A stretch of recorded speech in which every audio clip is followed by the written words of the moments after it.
Hello, welcome to a new episode of 1-0 Sports Show. We have a new looking host desk this week, and Justin is the first time on as the host, and obviously myself as Daniel Shih. How's your Valentine's Day going, Justin? You know, my day started about an hour ago. My alarm went off later than I expected, so I'm a little upset with that, but you know what? Ought to be just a pretty basic Valentine's Day at work tonight, so best way to spend the best way to spend the Valentine's Day is working. So you know, just taking the rich people's money while they go spend their money at some fancy restaurant or a hotel. So good to hear that. We have to just tease the show a little bit more. Clark Dalton is going to be on to talk about some baseball preview. Robert Trevino is going to be back here at the end of the show to do some guest picks. But let's start with who's hot, who's not. A lot of baseball to go through this show, but we're going to start with some. David Price is my who's hot for at least for this week. He got traded to the Dodgers. The trade finally finalized earlier this week. And for David Price to leave Boston, Boston's always high pressure, always high expectations. You go to LA, a little bit less tense, but it's still LA. He can definitely compete for a championship there. And he's going to be the third best pitcher in that rotation after Buehler and Kershaw. It's a win for Price. Yeah, absolutely. You know, that whole trade, everything, that was just a big win entirely for the Los Angeles Dodgers, which is good because they're my favorite baseball team. So I'm excited to see how they could kind of progress. I think it's a big step forward for the team, and you know, they've just been so close to getting to that World Series. You know, they've been there a few times in the past couple of years, but just couldn't get over that big hump. And I think David Price, we talked about this kind of on your podcast, where David Price is going to be that guy that, you know, just kind of gets them can get them there just because of his experience. You know, he's got a Cy Young winner in his back pocket. You know, he's got good stuff like that, and the Dodgers rotation's pretty good right now, so I'm excited to see how they can kind of progress and just, you know, finally get over that hump. And I would hope that the Dodgers can, you know, win that title finally within the next 2 years or so. Well, the Yankees are going to beat the Dodgers because the Yankee fan. But that's David. I mean, one more thing with David Price, he's not going to lose any dime because his money's guaranteed. So good for him. He's not losing any money. He can still compete for a championship. My who's not, I don't think you could go anywhere else for this one.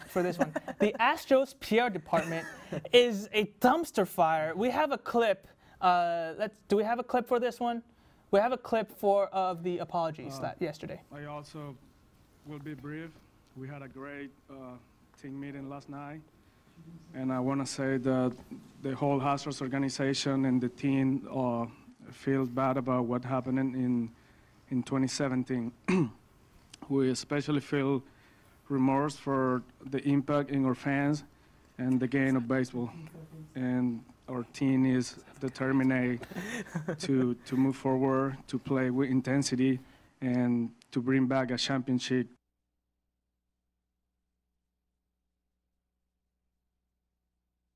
Altuve there.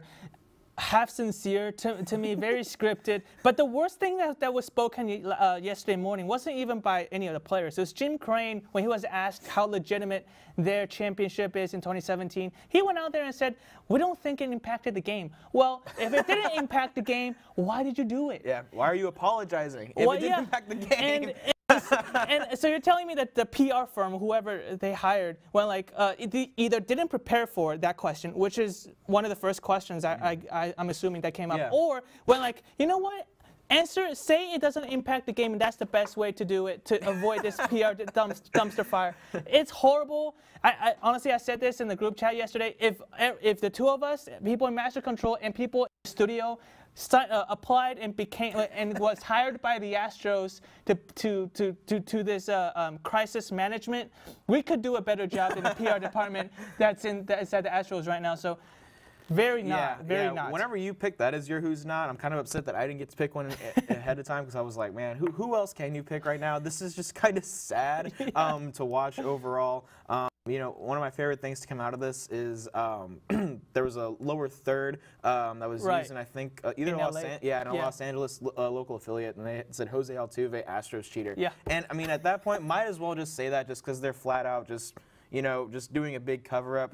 Kind of plugging our friend Clark Dalton, who's going to come on earlier. You know, he once said on College Crossfire, cheating is encouraged. They might as well have just said that.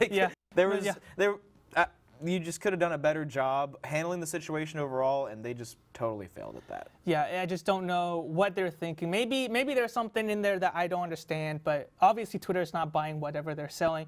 Let's start. Let's go to your who's hot. So my who's hot is Devin Booker. So he's going to be Damian Lillard is out for the next few weeks with an injury. So Devin Booker is the guy that's going to be filling in his spot, and that was a big name that people were talking about whenever they were talking about all-star snubs.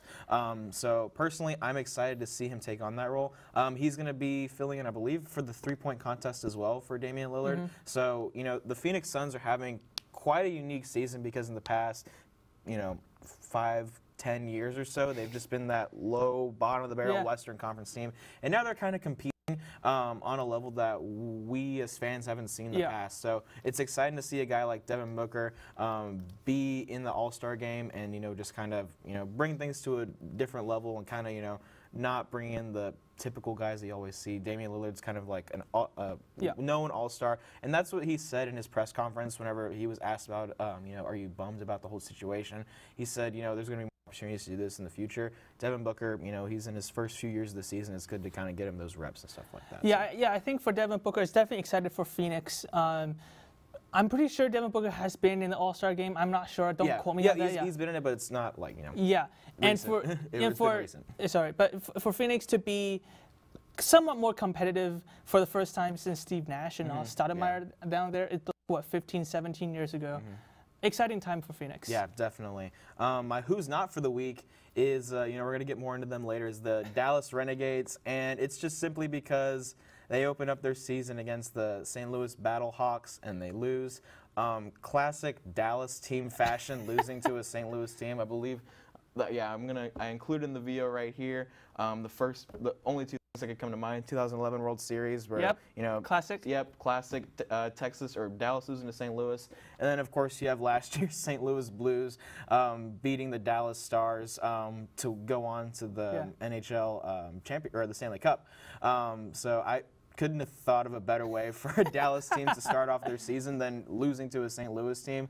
Hopefully they're kind of off to a better start after this. But you know, and the fact that it was at Globe Life Park too. Right.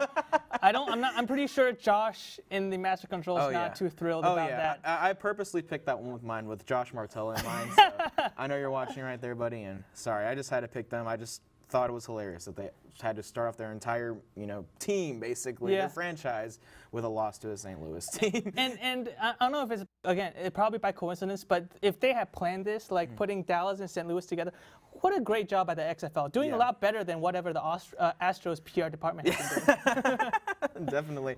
All right, so let's get to our Paul Feinbaum of the week. It's going to go to our friends in College Station, Tex Ags. Let's see. Yep. We got the tweet up there. It says, so basically what happened was Texags came out, and if you don't know who Texags is they're the Texas A&M kind of recruiting-ish, just kind of a blog, basically, that's somehow verified on Twitter. So I think they have some clout to their name for that reason. And they came out and said they basically said, I got the tweet in here. Glad to, so basically one of the Texas fan pages went like, how did you, so they went out and said, we got #1 receiver, blah, blah, they blah, just blah, listed blah, off blah. the #1, the top whatever recruit from each state or whatever, so and one of those Texas fan pages went, how'd you do that? Like, ESPN don't have any of those rankings, and Texas asked, well, we have our own in-state rankings, so we used it for Texas.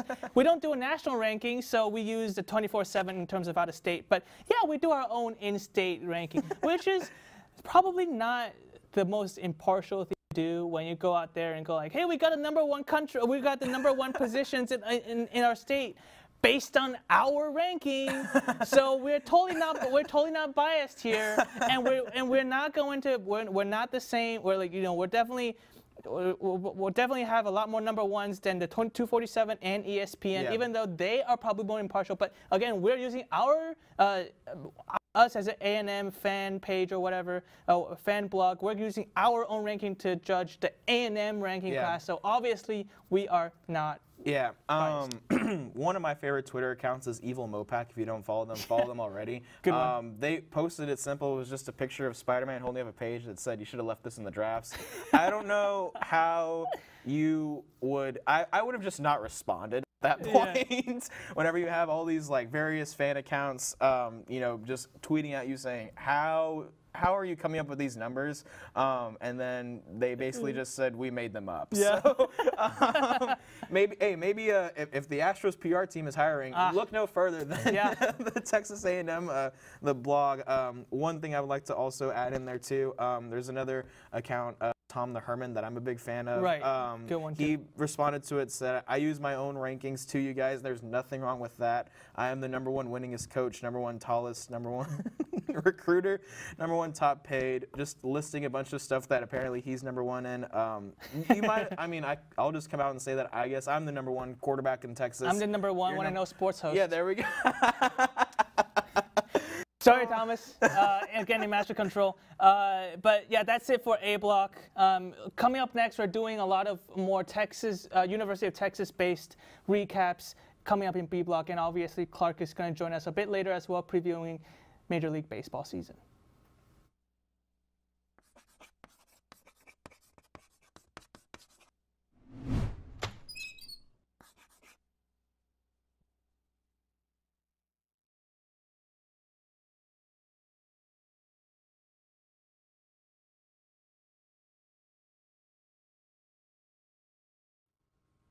Welcome back to the 1SO Sports Show. Thanks for tuning in and spending your Friday morning with us. B block. We're going to do a lot of Texas sports. Let's start with softball. They started their season off on a very, very high note. Texas Classic went undefeated. Miranda Ellis was a star. She hit .818 as her batting average and pitched very, very well as well. So you're also a very big baseball, softball fan, especially at Texas. Obviously, again, softball up to a very, very hot start. How long does this one last? Yeah, so you kind of talked about, you know, Miranda Ellis's numbers. She was just incredible on the diamond. You know, probably one of the best players in all of college softball right now. So I'm very eager to see how she ends off her senior year because she's just going to dominate just like she did last season. And she's already off to a better start than she was, which is pretty hard to say because of how incredible her season was last year. So, you know, I'm just kind of looking at the schedule right now. They're playing in Puerto Vallarta, Mexico right now. Spanish? Okay. Yep. Yeah, they're playing there right now. And one of the teams that I'm looking at, they're playing, or two teams that are interesting that they'll be playing, is Tennessee. They're currently ranked number 12, so I feel like that may be their first sort of, you know, real test. Yeah, real test. You know, neutral site. Should be a good game overall. I think Texas can be able to get it done, but that'll be for sure a good test. Another team that they're playing that's going to be kind of interesting. They're playing the Mexican national team in softball. That'll be pretty interesting to see if Mike White can, you know, lead Texas to a win over the Mexican national team, which would be pretty cool just to say that they've done, and just to kind of have that under their belts. You know, that game's kind of just, you know, it's not really playing for anything, but it's pretty cool to see. You know, you're competing against, you know, Olympic athletes basically. So it'll be good to see how they can fare against them. Just looking down the road, they'll be playing Alabama at Alabama. That'll be a really good contest. That's the team that they lost to last year in the Super Regionals. And, you know, let's see if Miranda Ellis, you know, I'm sure that game left a, you know, chip on her shoulder for sure, just because of how the events turned out. And I'm sure that her and the rest of the team are fired up to play. That game's in Tuscaloosa too, just like the Super Regionals was. So, you know, they're familiar with that place. Most of the team is pretty close knit in terms of, you know, not a lot of them left last season. So they retained a bunch. You know, they all have that vivid memory of what happened last May. So I'm sure that they can march into Tuscaloosa and, you know, get that done. They'll be playing them at least, I believe it's twice. Looking at the schedule. I think they're playing them for a series.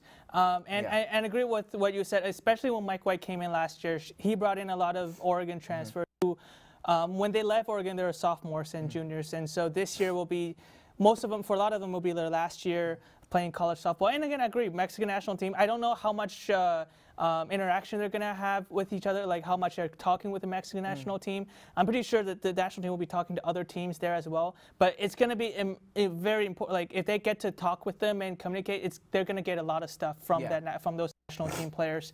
And the one thing I'm looking at is how they open up the Big 12 though. As you said, after playing Alabama, they're right in there playing Oklahoma, who have been dominating the Big 12 in softball for for a long time and one of the powerhouses in the country. They were the runner-up from the College World Series last year for winning it all.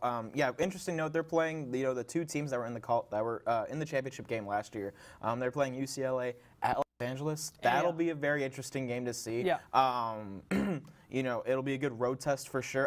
There's no better road test, basically. You're playing the number one team in the country. So that'll be interesting to see what they can do there. And yeah, like you said, they go from Alabama straight to Norman. Yeah. They don't even come back to Texas. They don't even get to come back to McCombs Field. Yeah. They're playing in Oklahoma. That'll be another really good test. You know, they weren't quite able to get it done last year against them, but you know, like I said, this team's fired up. But so is that Oklahoma team. You know, outside of football, I would argue that this is probably one of the best Red River showdowns between two sports, between the two schools, because of the two high caliber teams that they are and how much they've dominated over the past several years. Yeah. And I agree. Somebody needs to take the Oklahoma down in the Big 12, and Texas looks like the team this year. Let's move on to the other diamond, though, quickly. David Pierce at baseball, he did okay in his first year, not a great season first year. Went to the College World Series with Cody Clements in the second year. Last year, fell off a cliff and at 500. 500, and that's after beating number 1 LSU, swept them at home. For his fourth year, how big of a year is this for his tenure at Texas? Yeah, this will be kind of interesting. There's a lot of new faces on this team. I'm looking, you know, especially at the coaches. You got Houston Street, you got Tula playing coaching them. Yeah. That'd be cool though. You got them coaching the guys. This is a big year for David Pierce just to kind of figure out what's kind of next. I think that they have the level to go pretty far, pretty good. You know, this team, kind of like the softball team we just talked about, they have a good memory of what happened last season, and can, you know, use that as something to keep them going. So I'm excited to see. It's a pretty big year, I would say, overall, just for David Pierce, just to kind of figure out, you know, what's the next step for me on here. So what do you think? You know, I just talked about they go pretty far. What do you think it's going to take for them to get back to Omaha?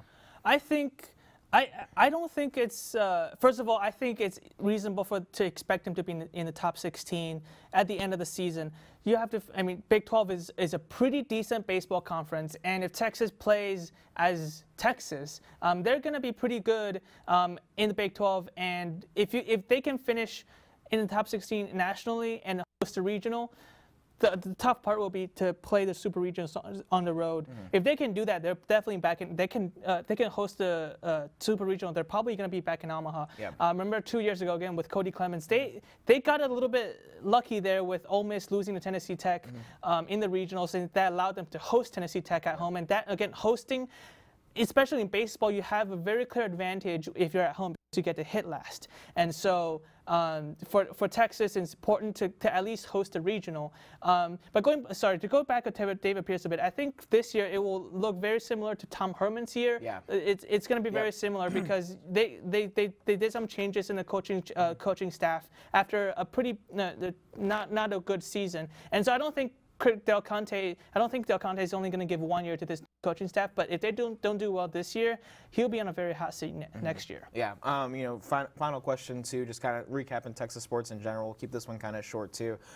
You know, your team, Texas women's basketball. You're talking about coaches on the hot seat and stuff like that. You know, the seat's starting to get a little warm for Karen Aston. What do you think overall is going to happen to her? Well, I think it's funny because Karen Aston's seat is a lot warmer than a lot of people think. It's under the radar, very hot, because it's her contract year coming into this year, and so far she hasn't produced the same expectations as Texas fans expect at women's basketball.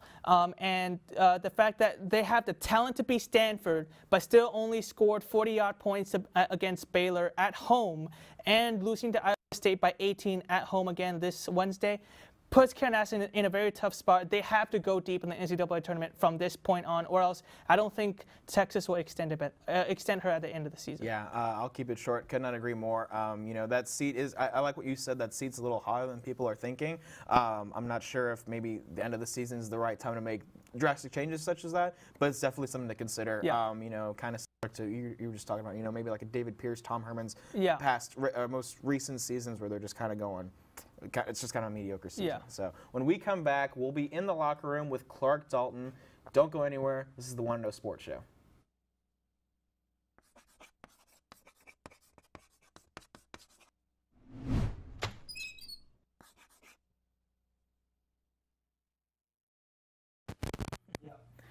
Welcome back into the Want to Know Sports Show. We're here with Clark Dalton. You know, you're notorious for being on TSTV Sports. This is your first time on Want to Know, so how are you feeling this morning? Pretty good. Spring's a time of renewal, so it's great to try new things, and I'm happy to be on Want to Know. Yeah, definitely. You know, and we're here in the locker room now. We're going to talk about just kind of MLB predictions. Spring training's warming up, so Daniel, want to take it away? So we're going to go through each division and I'm going to ask you which team is going to come out on top at the end of the season. Let's start with the best division in the world in every sport, the AL East. Who you got in there? The Yankees. To me, this is an easy one. Like, this is probably easily the most talented team in the division. Aaron Judge, Juan Carlos Stanton, Gleyber Torres, DJ LeMahieu, and the pitching is finally solidified with Jarrett Cole coming in free agency. When you look at all the other teams, the Rays are developing, the Red Sox are kind of licking their wounds, and the Blue Jays and Orioles don't really have a direction that they're going in. But the Yankees are clearly primed and ready to contend for a championship right now. And there's a lot of pressure on New York since there's so much talent. And the window, even though it's wide open right now, may close in a few years, and you have to go get a series right now with all of these guys in their prime. I like that answer, yeah. Yeah, I totally agree. And one thing you kind of talked about is just that who's going to compete against them in that division. Yeah. Just because, you know, you listed all the teams right there. You know, the big one's Boston. You perfectly said they're licking their wounds. They don't have much to, you know, kind of compete with right now. And pretty much all the other teams just aren't just on that level that the New York Yankees are on. Yeah, but I would say this. As a Yankee fan, there's no point of getting just too cocky here. I'm saying the Red Sox will be one of those teams under the radar. They have no expectation anymore. They could be like the Yankees of 2017, and they still have a pretty good core down there, up there at Boston. Again, they're not aimed to be the championship team anymore, but they're still a pretty good bunch. So I would keep an eye on the Red Sox and especially the Rays. They're a pretty decent team after a pretty decent playoff run last year. Let's move on to the AL Central. We got the Twins, who again won the division last year. Kind of shocked a lot of people, but now they're in there to be. Everybody expect them to win the AL Central now, but you still have the Indians, who's kind of like have a on and off relationship with Lindor. Not the best Valentine's relationship on Valentine's Day. So, which team do you got coming out of the AL Central? I think the Twins are going to repeat, and the Twins are really interesting because MLB.com posted an article a few days ago, and the Twins are really underrated because they might have one of the deepest lineups in baseball. You added Josh Donaldson, who's been an MVP. Nelson Cruz, we all know what he's done. He's one of the best players in the game. And then you have Byron Buxton, who's a nice player as well. The thing is, with the other teams in the division, the Royals, White Sox, and Tigers, they're all struggling right now. They're trying to rebuild. They're just not the same team. And the Indians, they're kind of starting to show some of their wear and tear. They also lost Trevor Bauer, which is huge. And that's going to be hard to counter against the Twins hitting. And I think with the lineup that's so deep, this could be a team that could win like 94 games, 95 games realistically. And maybe even challenge in the AL playoffs. Yeah, definitely. I kind of going back to what we said about the AL East. You know, the Twins are kind of on a level where it's it's kind of them and pretty much everyone else. I forgot that Trevor Bauer is not in the Cleveland Indians anymore. That's so I was like, oh dang, I forgot about that. So yeah, that is huge for the Indians. So it'll be interesting to see. They were kind of that under the radar, kind of shocking everyone last season. So it'd be sweet to get it done and bring it back to Minnesota. So. Yeah, I think the Twins are the clear favorites. And you look at, again, the Tigers, the Royals, and the White Sox are rebuilding. The Indians are, because they're a small market team, they always have a longer downtime. We're starting to see the start of that. We're starting to see the start of that. So we're not going to see the Indians probably competing with the Twins. Well, I'm looking at the Twins, though. I don't think going deep in the playoffs again. If they get a starting pitching at the trading deadline, we're talking at a different team. But getting Maeda was a very, very good move for the Twins. They need pitching. Their pitching was smacked around by the Yankees, and they play the Yankees or the Astros again in the divisional series. Their pitching is not going to match up. So that's going to be an important part for the Twins. Let's move on to the AL West. Astros, despite their PR firm, is still a very, very good team, even though they lost Garrett Cole. In AL West, you still have the Angels who bolster their lineup. The A's are always going to be in there unless they're very, very bad. They're either very bad or they're in the playoffs. So who do you got in there? Look, I know people on the show think I'm just the biggest Astro supporter ever, but the thing is, with this scandal, it puts a target on their back, and there was one already because this has been one of the best teams in baseball for 3 years. Even though I think they're the most talented, it's going to become such a huge distraction that it'll hurt them because they can't focus. So I'm going to go with the A's, and there's a lot of things to like about Oakland this year. 4 out of their 5 starters in their pitching rotation are under 28 years old. Sean Maneta, Jesus Lizarado, AJ Puck, Frankie Montas. It's the morning. My pronunciation will get more on track later. And they also have a great infield with Matt Chapman and Matt Olson at first and third base, respectively. And the A's, they're smart. They know how to get the most out of their talent, more so than any team in the American League, probably. So I think that's going to be a huge advantage. This could be a 97-win team, even they won 97 games the past 2 seasons. So the A's definitely you have to watch out for. Yeah, definitely. I see this divisional race being a little bit more closer, just between the A's, the Angels, and the Stros. Personally, I think the Angels might be able to get it done. This might be finally Mike Trout's season. And, you just kind of talked about the Angels bolstering their lineup, too. So a lot of new faces in the AL West. But, yeah, I definitely agree. This should be a really good race. So. Don't underestimate starting pitching. And the Astros still have Verlander and Greinke on the top of that lineup. They lost Garrett Cole. They lost Wade Miley, 2 important pieces. But, again, the core of the lineup's still there. None of them was suspended because of the scandal. So the Astros are still the clear favorites to win the AL West. It's up to them to lose their division. And honestly, if you compare talent by talent, they're the favorites to be playing the Yankees in the NL Championship Series. So that's the AL. We're moving over to the National League. We're going to spend a little bit more time there because some of the divisions are much more competitive. Let's start with the NL East. Braves, Phillies, Mets are in there. The Nationals, the defending champs, are all in the same division. The Marlins, Derek Jeter's doing his thing. So which team do you got in the NL East? This was the hardest division for me to pick, probably, because realistically, all 4 of those teams could win the division in some odd scenario. I mean, the Mets could be competitive. We haven't seen that for a couple of years now, but I looked at it, and I can't go against the defending champs. I see. Steven Strasburg is still in his prime. He had a 3.32 ERA last year, and Victor Robles and Juan Soto are starting to step up and come into their own. I like the Braves, but I think the Nationals pitching is just too much for other teams to come over in this division.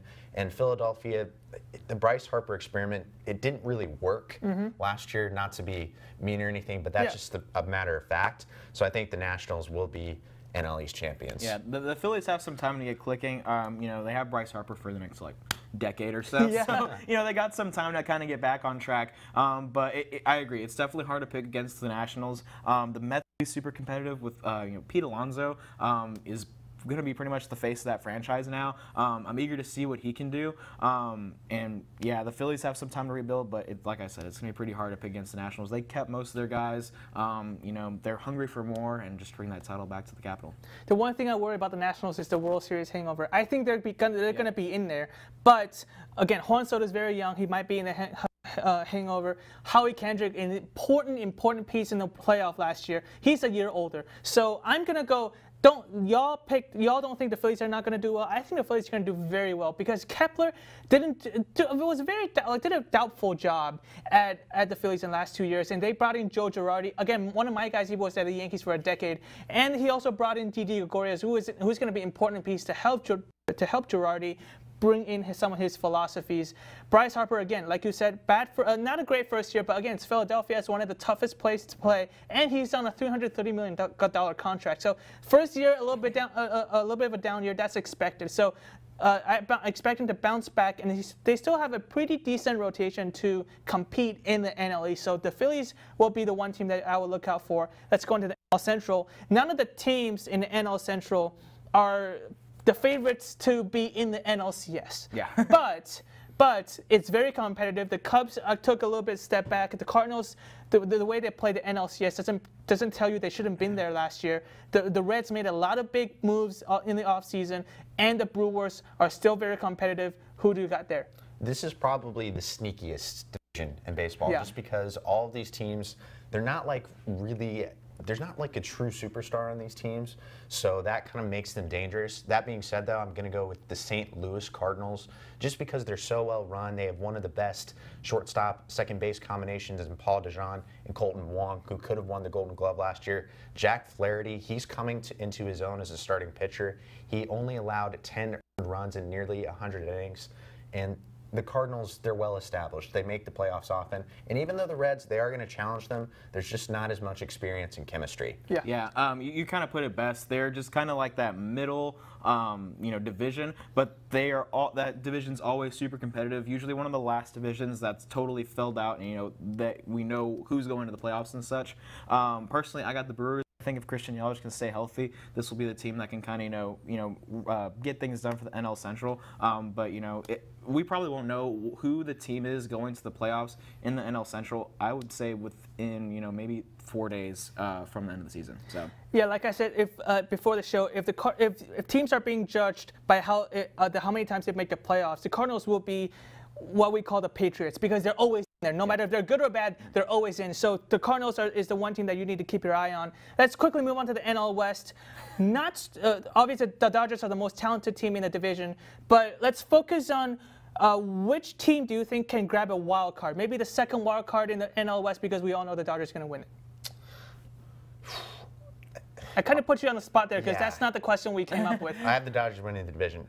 Probably the Padres, just because their farm system is so deep right now, and it's clearly trending in the right direction. There were a lot of things we saw last season where you could see this team challenging for a playoff spot maybe in the near future.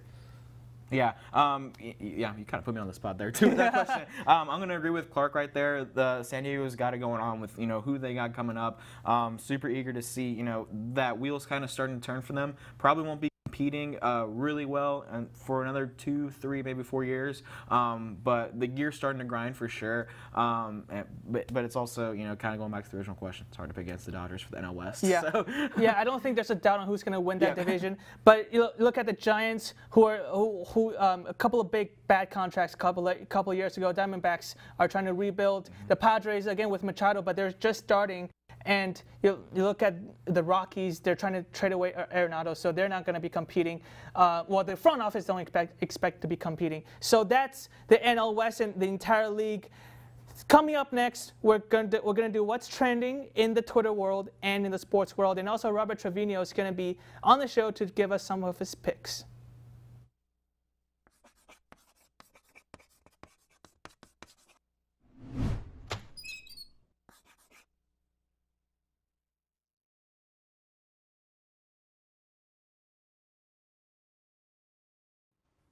Welcome back to the 1&0 Sports Show. What's trending? We're going to start with that one, this block.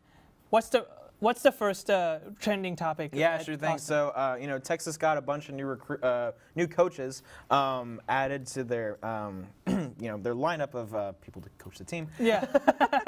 So, this past Monday, I believe, was the first time where they got to have pretty much an open press conference and talk to the media. And one coach specifically was pretty interested in a local restaurant here. Let's go ahead and take a look.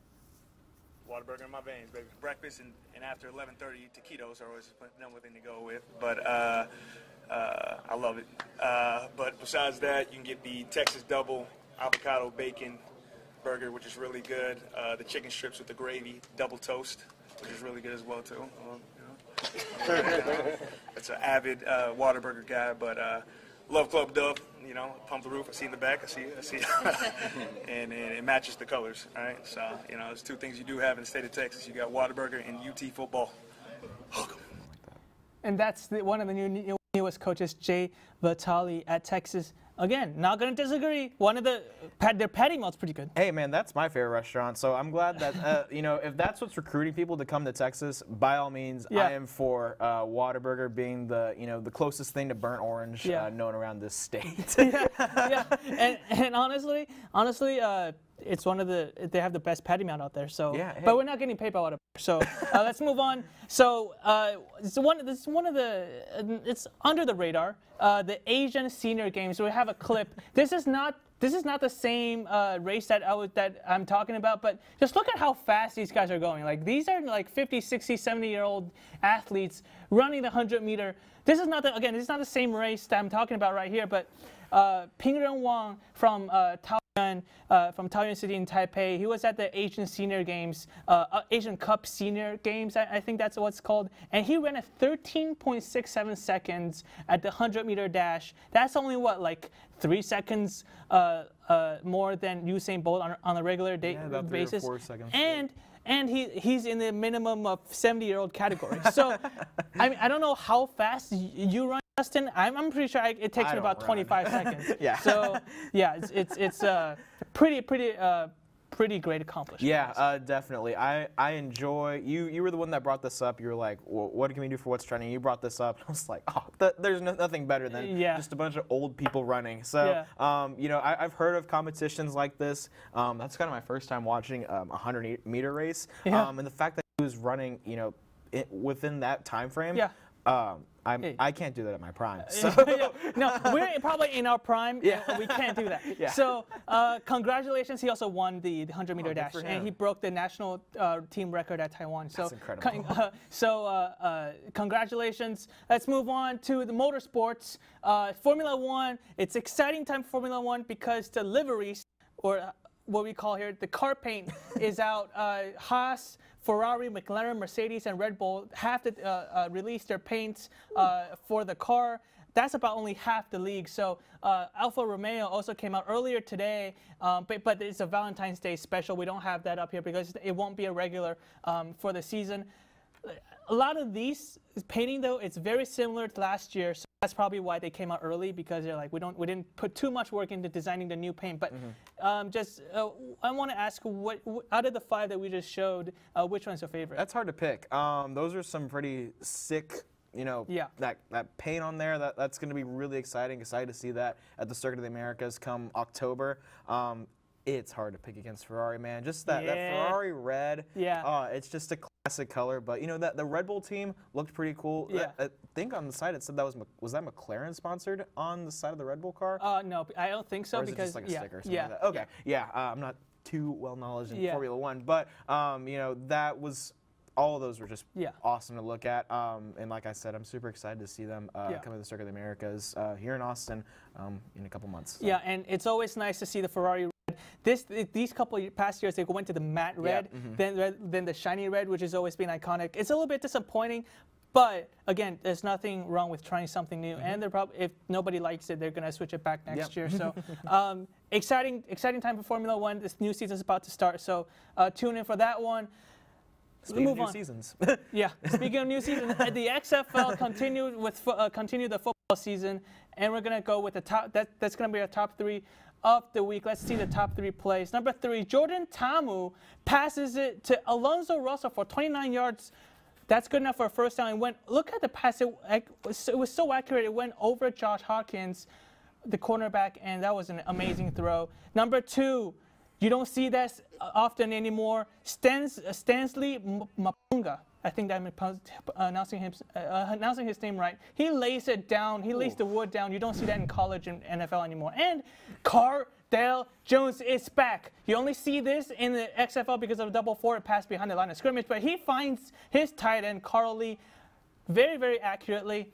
And he gives the best football team in the NFL, the best football team in DC, the DC Defenders a touchdown. Good job. Great for Cardale Jones. Yeah, great start just overall for the XFL. Very exciting. You know, what I think is drawing attention is the way that they, a little different than what the AAF was going for, was that they're going for just some totally different rule changes. Some that people are really big fans of, including the fact that, you know, you have to wait for the receiver to have the ball in his hands to begin during the kickoff. You know, I had the Dallas Renegades as my who's not earlier, just because they lost the St. Louis Battlehawks. But their punter was able to put not 1, but I believe 2 within the 5-yard line, which is pretty unheard of, and pretty accurate for a punter to do. So although they didn't get the win, You know what? Maybe my who's hot is Dallas Renegades punting. So he's only the punter, according to Tom Herman. Yeah. So, we're going to talk a little bit more XFL later when Robert Trevino joins us to pick our game. So tune in for that one later.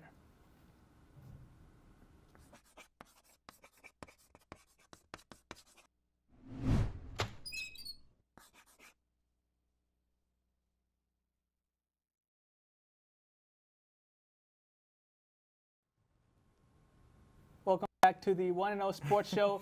For the final time this morning, joining us is Robert Trevino. Kept the streak going in terms of being on 1-0 Sports Show. How's it going this morning? Streak is alive and well. I did want to mention one thing you said earlier. You said you were the best host according to your rankings. We have some different composite rankings, I guess. But we can get into that. We'll do that next week. Yeah, okay. We'll do a ranking system. Real quick, too, happy belated birthday to Robert Trevino. Yeah. I did not text him because I thought I was going to see him in person. Yeah, didn't end up happening, so I was like, I bailed on you. So I was like, well, I'll shout him out on here. Daniel did it on Crossfire, so Okay, but happy Valentine's Day. Happy Valentine's Yeah, Day. we can all agree on that. And we're in the mood for some picks. Ooh, let's do it. Let's do it. So first pick, again, continuing with the XFL discussion. DC Defenders getting 6.5 against the New York Guardians. Who are you going to pick for this one? You know, when you're betting on stuff like this, it's a little, degenerate. So I like the DC Defenders, man. I like DC. Capital, nation's capital. They played very well last week. I was very impressed with them. I thought maybe Cardell Jones was not going to play up to snuff, because the hype was so big. But I like DC. Yeah. I think they're just going to kind of continue that running streak, maybe, that's in Washington, D.C. right now. What's in the air, I don't know. But, you got the Nationals winning it all. You got the Caps winning it all. You got the Mystics winning it all. Who's to say the D.C. Defenders aren't going to be the XFL champions by the end of the season? So I think that they're going to – here's my bold take. Y'all ready for this? D.C. is going to go undefeated this season. They're going to drain the swamp. Yeah. Well, they are the best pro football team in DC. In Washington, D.C. But I finished 4-11 last time. Professional football team. But I finished 4-11 last time I came on, so I need to do some catching up. That means now you're going to do better. Yeah. Exactly. So I'm going to go with New York, the New York Guardians. Hey, I'm gonna support the pal with the Yankees there. So. Yeah, It's gonna pick for this. There's too much New York, man. Too much. I need to catch up. I need to catch up. That's true. Good point. You know what? You were right, by the way. Like geographically, they are the best pro football team in all of Washington D.C. because they play in Washington D.C. Compared to the Redskins. So hey, you were right. Yeah. Next game up. Tampa Bay Vipers getting 2.5 against the Seattle Dragons. Well, on the one hand, I like Tampa. On the other hand, I like Dragons. I'm kidding. But yes, I'm going to go with Seattle on this one. Seattle? Yeah, hard to pick against the Tampa Bay Vipers. I'm going to go with them just because, Tampa Bay, man. And the Vipers, that's cool, man. We don't have too much to base off of for just because we've only had, we've only seen one game. And, this is the inaugural season. But, I'm excited to see, these two teams match up on the field, just kind of cross-country rivalry. So, yeah. Yeah, I've been to Seattle, never been to Tampa Bay, so I'm going to go with the Dragons on this one. And then, so the next one we got coming up, the Dallas Renegades going up against the Los Angeles Wildcats. Who do you got, Robert? Okay, so I loved going to Dallas as a kid. Los Angeles was really cool, though. So I'm going to pick Los Angeles here. Right. That's the way I'm making my selections. I mean, LA, you can never go with go against the second largest city in North America, the center of Hollywood, LeBron James, Kawhi Leonard, and obviously the Mookie Betts trade. So I'm gonna go with LA on this. Mookie Betts was definitely not the third person I think of with LA. And let it be known that they're the third largest city in North America. Yeah, they are. It goes Mexico City, New York City. Yeah, that's Mexico City. Mexico City, yeah. Bully the international kid. Okay. You know what? The Renegades are, the favorite by 4 points. I'll go with the Renegades. They're the only XFL team I follow on Twitter too, so we got that going for them. So. Okay, well let's move on to the other Texas XFL team, the Houston Roughnecks, getting 7.5 against St. Louis Battlehawks. Bad week for Houston. Bad week. Outed as a bunch of cheaters. Outed as a bunch of whiny crybabies that cannot handle winning. I don't like Houston. I'm sorry. after what the Astros did. They should be stripped of their title, and therefore I'm never picking a team from Houston ever again. Give me St. Louis. I think St. Louis is going to continue that streak of just dominating teams while they're here in Texas. Give me St. Louis. As long as the Astros pick a different PR firm, I will always go against Houston. So St. Louis Battlehawks for me. Good pick. All right, and then next one we're going to kind of transition things. NBA All-Star Game is this weekend at the United Center in Chicago. Should be pretty interesting. It's been a while since it's been back in Chicago. You know, one of the key places for basketball in the world, basically. You know, kind of the mecca for one of the meccas of basketball, definitely. So. One of the first thing we got coming up is the All-Star Rising Stars game, which, if you don't know, is usually players in their first or second year in the NBA, kind of on the come up. They divide them up into the USA team versus the world team. So, you know, you got a bunch of international players going up against, you know, American players. Always really interesting to see how this plays out. I think it's an interesting way that they divide up the teams, and I'm eager to see it personally. I think that the world team just kind of has a little edge this year, so I'm picking the world team. Okay, one word. I feel like I'm going to sound like Bill Walton here. Globalization in the 21st century. Everything's becoming equal. It's great. USA versus world? Are you kidding me? One country against 191 other countries? I'm taking world every time. World every time from now on in Rising Stars. I'm looking for one of the any one of these flags that's not American, but not all of these are American hats. So I'm disappointed on that front. I'm going with the world. I'm from the world. I came from the world. I was born there. So hold on, you got. Oh, the Montreal. Okay. Yeah, Okay. So I'm going with the world, baby. I'm going with the world. The world's gonna win this one. Which brings up an interesting point: is the U.S. not a part of the world? Yeah. They're their own thing. Yeah. Are you kidding me? It's kind of weird how you categorize yourself. That's a small hat. Let's move on to the main event of the All-Star Weekend: Team LeBron versus Team Giannis. We saw the graphic. We talked about it a little bit when I was here a couple weeks ago. Who do you got winning the All-Star game? Well, Giannis got fleeced. I don't know what he was thinking. I don't know what that draft was. Dude was drafting like. I have no idea what he was thinking. LeBron, Team LeBron. And they're playing for Kobe. He's playing for Kobe. Yeah. Got it pretty hard to pick against Team LeBron. I'm looking at the starters right now. LeBron James, Anthony Davis, Kawhi Leonard, Luka, and James Harden. Oh, my goodness. That's hard to go up against. It's Giannis, Joel Embiid, Pascal, Siakam, Kemba Walker, and Trae Young. A younger team on the Giannis side, even though you have, you know, Luka and kind of Kawhi Leonard, but... Trae Young as a starter was kind of interesting, just kind of given, you know, this other, you know, list of other people that he could have picked. Like Kyle Lowry. Give me Team LeBron, but I do think that this will be a close game. So I said I needed to catch up. That means picking against all of y'all. I did a poor job asking couple questions in terms on that front. So I'm going to go back with that strategy. I'm going to go with Team Giannis. Team Giannis. All right. Well, let's transition now to college basketball. First up, we got a couple games to kind of look forward to. First up is Maryland traveling to Michigan State to play on against them. I'm going to take Maryland here. Yeah. Take Maryland. Yeah, I'll take Maryland. I take Maryland as well. I mean, is that without points? Is that just straight up? Yeah, straight up. Oh, yeah. I'm picking Maryland as well. It's hard to pick against number 9 team in the country. Yeah, definitely. Could not agree more. It's going to be hard to pick against them. Even though they're at Michigan State, tough basketball environment, I think Maryland can get it done. Yeah, and next up we have the Battle of the Lone Star State. Kind of. The I-45 battle. Number 20, Houston at SMU. Straight up again, Robert. Pony up. Pony up. All right. Interesting. I don't know if that's really their thing, but I think it's something like that. Sorry to SMU fans out there.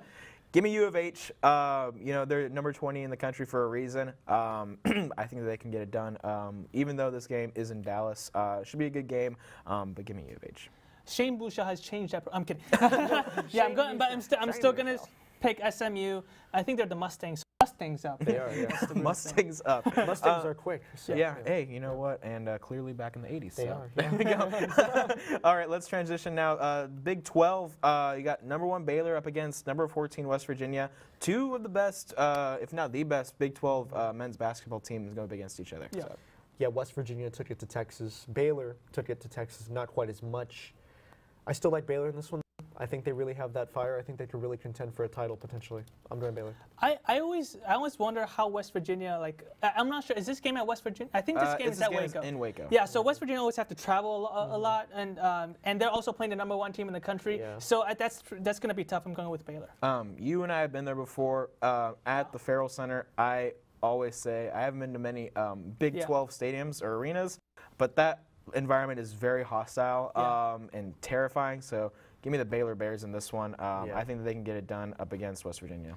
Yeah, we all agree on that one. So I need to go back to my own strategy. Texas at Iowa State. Again, they have to travel all the way up to Ames. Not been a big good stretch for Texas Longhorns. Who do you got for this one?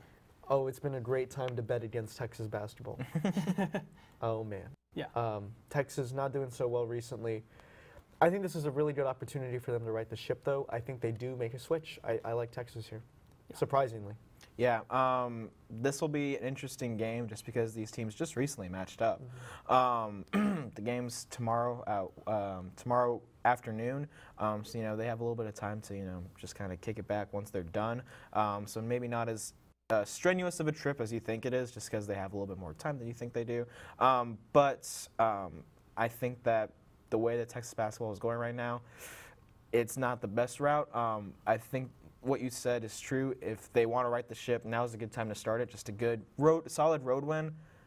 But I don't think they can do it. Yeah. Keep me the Cyclones. Well, I did say in Crossfire that Texas go 5-2, and that means beating Iowa State tomorrow. So I'm gonna go with Texas just because I pay tuition to Texas. Yeah, I had Texas on here too. Oh, okay. Yeah, Okay, I'm gonna put. I'm so, looking them. So that is it I'm for. a guess. I don't have to do much. That is it for this episode of 1-0 Sports. Thanks, Justin. Thanks, Robert, for coming on. Clark as well, previewing MLB for us.